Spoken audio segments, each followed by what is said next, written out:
Welcome to this explainer. Today, we're doing a bit of a forensic investigation into a foundational, yet honestly often overlooked, structure of Western political life.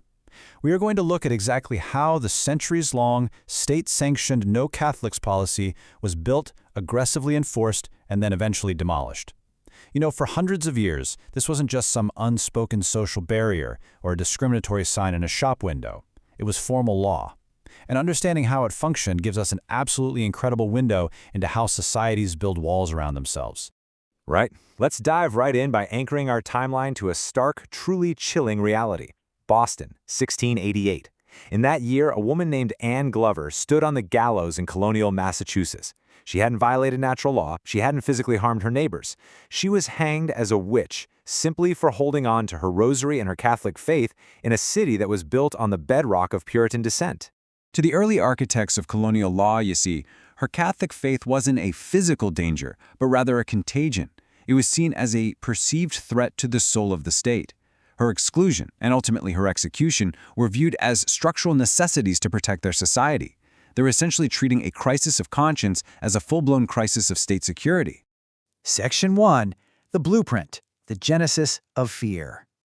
So the genesis of this anti-Catholic policy actually wasn't purely theological. It was a political instrument, driven by a deep existential fear of divided loyalties. Following the English Reformation, when Henry VIII severed ties with Rome, the English state underwent a massive identity shift. Suddenly, the state decided that being loyal to the crown and being loyal to the Pope were mutually exclusive identities. You just couldn't be both. To be Catholic was to be inherently suspected of acting as a foreign agent. Over the centuries, this evolved into an impenetrable Protestant fortress. It starts in the 1530s with the Reformation, solidifies further with the 1689 Bill of Rights, and culminates in the 1701 Act of Settlement. And get this, here's a staggering fact about that 1701 Act. It actually remains in force today. It permanently banned Catholics from ascending the British throne, totally born out of the fear that a Catholic monarch would subject the English state to a foreign potentate. And this deepest bias was exported directly across the Atlantic to the American colonies. It's a wild historical irony. Places like Maryland were originally intended by charter to be a Catholic haven, but that charter was eventually revoked. From Massachusetts all the way down to Georgia, strict anti-Catholic bans were enacted. The colonial charters often explicitly stated that liberty of conscience was a fundamental right reserved for absolutely everyone except the papist. Moving on to Section 2. The construction mechanisms of exclusion. Now, how does a government actually enforce this? Well, they didn't just rely on bad attitudes. They literally built a machine, and it operated through three distinct channels. First off, loyalty oaths. These required public officials to explicitly renounce papal authority, which instantly filtered out any Catholic candidate from holding office. Second, economic penalization. They levied double land taxes on Catholics, presenting a brutal choice: convert to Protestantism or face absolute economic ruin. And third, educational suppression.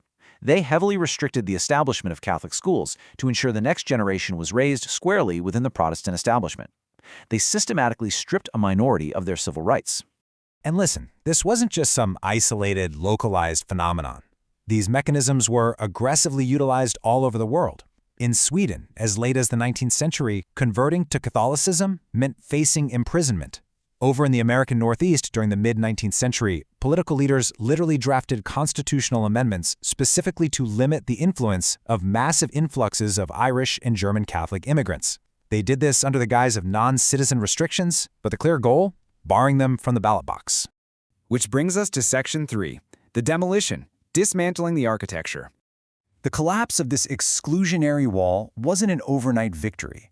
It was a grinding, multi-generational demolition driven by three distinct societal forces. We have the necessity of war, the rise of pluralism, and finally, legal reform and emancipation. Let's look at how that first step, the inescapable realities of the battlefield, started to crack the foundation. During conflicts like the American Revolutionary War and later the Civil War, there was massive Catholic enlistment.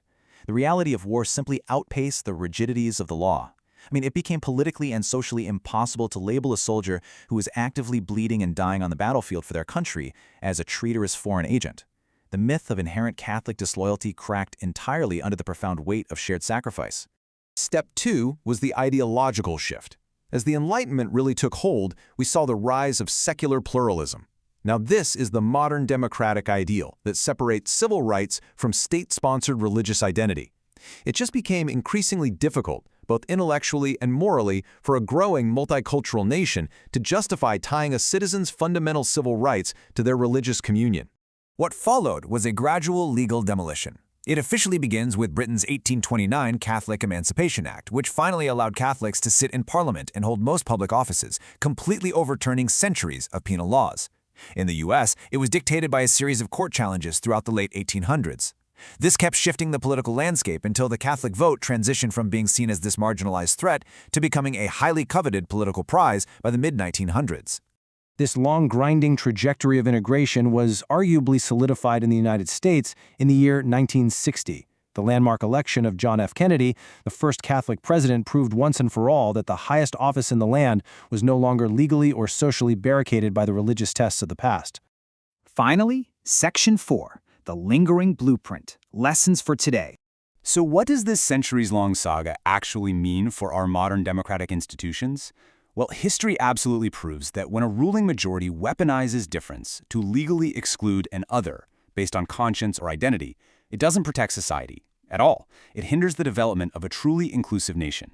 As our source material so powerfully observes, laws drafted to exclude based on the shape of one's conscience do more to reveal the insecurities of the architects than they do to ensure the security of the nation. I'll leave you with this provocative thought to chew on long after this explainer wraps up. As you look around at our society today, what modern social or political categories are we currently subjecting to this exact same type of systemic scrutiny? And when future generations look back at us, how will they judge the architecture we are building right now? Thanks so much for joining me on this deep dive, and keep asking the hard questions.